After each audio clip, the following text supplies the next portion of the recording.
Ako Jodeline Barriata Niemes, taga Barangay Cayaria, San Miguel, Leyte. Anak ko ni Dad is 43 years old. Yada ako asawa. Aniya trabaho is maintenance siya eskwelahan. National High School. Ako din yung munisipyo, GO. May on-off laliwat. Anak ko suhag, 20 years old, anak ikaduha, 15. Anak ko nakarawat, anak ko na naparte anak. Tekangan iya pag-eskwelan, first year college, and scholar. Nakakarawat gyapon niyan, TDP, kotob ito hiton, yan na third year, sa naliwat, maupod nga dat fourth year. Kay dako ito nga bulig hamon, kay sugada amon, pobrehanon la kami. It ako nag-allowance nila iya, pwede pamasahin nala.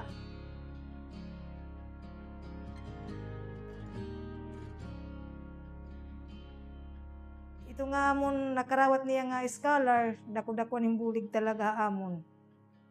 Amo tapong ginahangilot namon kan FM nga kan Martin nga makakuan niya gihapon, padayon gihapon niya pagbulig sugada amon. Kay ito dako-dakuan talaga nga amon hingyap na magpakatapos ng mga anak. Aniya course naman in environmental, ada hiya issue.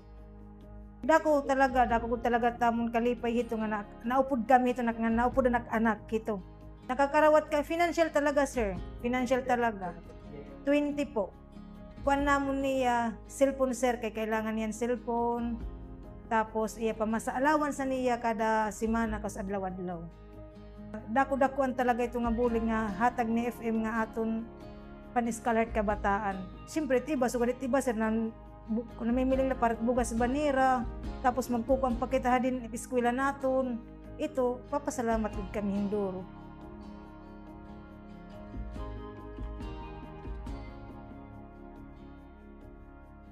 Sir Martin, kung pasalamat ako haimo nga nagbuligan kami niyo, hanimo pagpa-eskalaran akong anak, dako talaga nga bulig. Damo-damuan talaga nga salamat ay mga padayon mo paghihapon kami nga tagan nga in bulig nga padayon lagi hapon tin pagbulig amon. Damo talaga nga salamat, Sir Martin Romualdez.